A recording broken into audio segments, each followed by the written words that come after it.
نحمده ونصلي ونسلم على رسول الكريم اما بعد فاعوذ بالله من الشیطان الرجیم بسم اللہ الرحمن الرحیم لقد كان لكم في رسول الله اسوة حسنة۔ اللہ رب العزت کی حمد و ثنا ہے، وہ پوری کائنات کا خالق، مالک اور پالنے والا ہے، جس نے انسان کو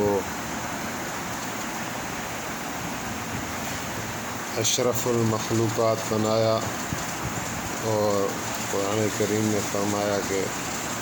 لقد خلقنا الانسان فی احسن تقویم، انسان کو بہترین تخلیق خود قرآن کریم نے فرمایا۔ تو اللہ تعالیٰ کی تعریف ہے، اللہ تعالیٰ کا شکر ہے، جناب نبی کریم رؤوف رحیم صلی اللہ علیہ وآلہ وسلم کی ذات اقدس پر درود و سلام و صلوات پیش کرنے کی سعادت حاصل کرتے ہیں۔ سیرت مصطفیٰ صلی اللہ علیہ وآلہ وسلم سے ایک واقعہ عرض ہے کہ 8 ہجری کو مکہ المکرمہ فتح ہوا، اور 9 ہجری کو عام الوفود کہا گیا، یعنی ہر طرف سے وفد آتے گئے اور جناب نبی کریم صلی اللہ علیہ وآلہ وسلم کے ہاتھ پر بیعت کر کے اسلام میں داخل ہوتے گئے۔ 10ویں ہجری میں بھی یہ سلسلہ جاری رہا، اور آپ صلی اللہ علیہ وآلہ وسلم نے خطوط کا سلسلہ بھی جاری رکھا کہ مختلف حکمرانوں کی طرف، مختلف قبائل کی طرف آپ اسلام کی دعوت دیتے رہے۔ تو اسی اثنا میں نجران کے کچھ عیسائی تھے، ان کے پاس جب نبی کریم صلی اللہ علیہ وآلہ وسلم کا خط پہنچا تو وہ پریشان ہو گئے کہ ان کو لڑنے کی طاقت نہیں تھی، اور اسلام بھی قبول نہیں کرنا چاہتے تھے، لہذا انہوں نے آپس میں مشورہ کیا اور کوئی 14 بندوں پر مشتمل ایک چھوٹا سا وفد تیار کیا کہ وہ پیغمبر اسلام صلی اللہ علیہ وآلہ وسلم سے گفت و شنید کرے اور کسی نتیجے پر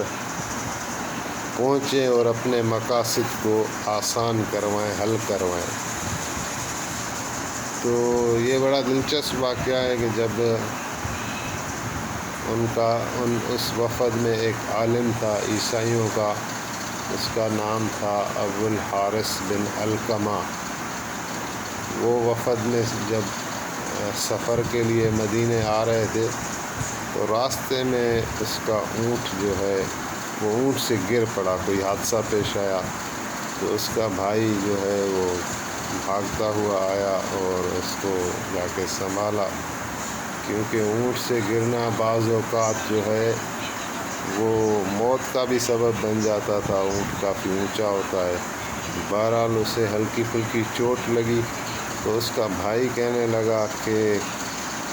کاش وہ اونٹ سے گرتا جس نے ہمیں اس طرح خوار کیا ہے۔ یعنی حضور علیہ السلام کی طرف اشارہ کیا، تو ابو الحارث نے اپنے بھائی کو فوراً روکا اور ٹوکا، بولا تم جا کے گرو منہ کے بل۔ تو وہ کہہ رہا ہے کہ بھائی آپ مجھے ایسا کیوں کہہ رہے ہیں؟ کہا کہ اس لیے کہ وہ نبی علیہ السلام پیغمبر اسلام جنہوں نے ہمیں خط لکھا ہے وہ سچے اور آخر الزمان نبی ہیں۔ تو اس پر اس کا بھائی جس کا نام کرز آیا ہے، کرز ابن علقمہ، وہ کہنے لگا کہ بھائی اگر وہ رسول سچا ہے، آخر زمان نبی ہے، تو آپ ایمان کیوں نہیں لاتے اس پر؟ وہ کہنے لگا کہ میں اپنی قوم کو جانتا ہوں، اگر میں ایمان لے آیا تو میری قوم میرے پیچھے ایمان نہیں لائے گی، اور جو مجھے مراعات دے رکھی ہیں وہ بھی مجھ سے چھین لیں گے، اور میرے دشمن بن جائیں گے۔ تو بہرحال کرس جو تھا اس کے دل میں حضور علیہ السلام کی محبت پیدا ہو گئی، اور وہ اسی وقت قافلے سے الگ ہوا اور جلدی میں آ کے نبی علیہ السلام سے مدینے میں آ کر ملا اور مشرف اسلام ہو گیا۔ اور یہ جو پیچھے وفد آ رہا تھا ابو الحارث والے، یہ جب آئے ہیں تو جناب نبی کریم صلی اللہ علیہ وسلم مسجد نبوی میں تشریف رکھتے تھے۔ یہ لوگ جب آئے تو آپ صلی اللہ علیہ وسلم نے ان سے منہ پھیر لیا، اور جب انہوں نے بات کی تو آپ صلی اللہ علیہ وسلم نے بات کا جواب نہیں دیا۔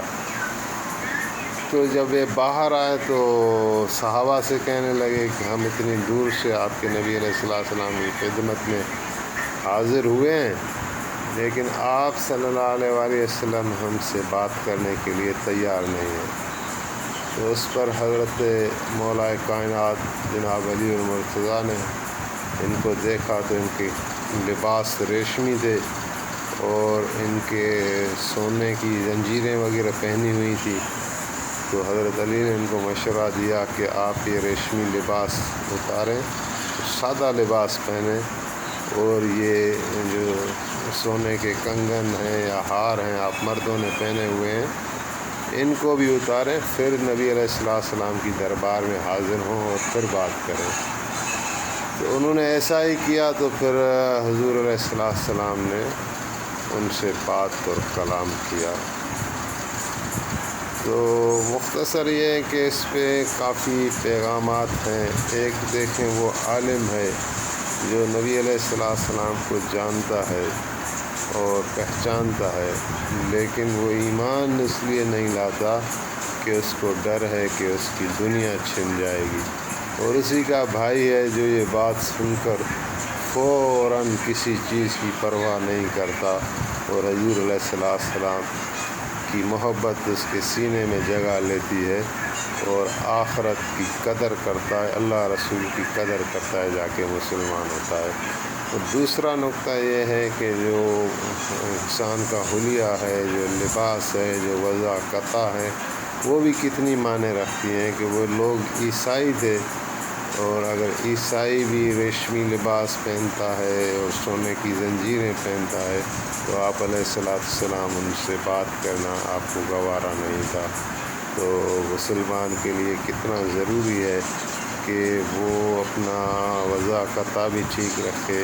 اور اپنا حلیہ بھی ٹھیک رکھے، وہ چیزیں اپنائیں جو ہمارے نبی علیہ السلام کو پسند ہیں، تاکہ ہم دنیا اور آخرت میں حضور کے ہی کہلوائیں اور ان کے امتی ہو کر جئیں، اور جب ہمیں موت آئے تو ان کے امتی بن کر مریں، اور جب حشر برپا ہو تو نبی علیہ السلام کی امت میں ہی ہم کھڑے ہوں۔ آمین بجاہ نبی الامین صلی اللہ تعالیٰ علی خیر خلقہ محمد وآلہ وصحبہ اجمعین برحمتک یا ارحم الراحمین۔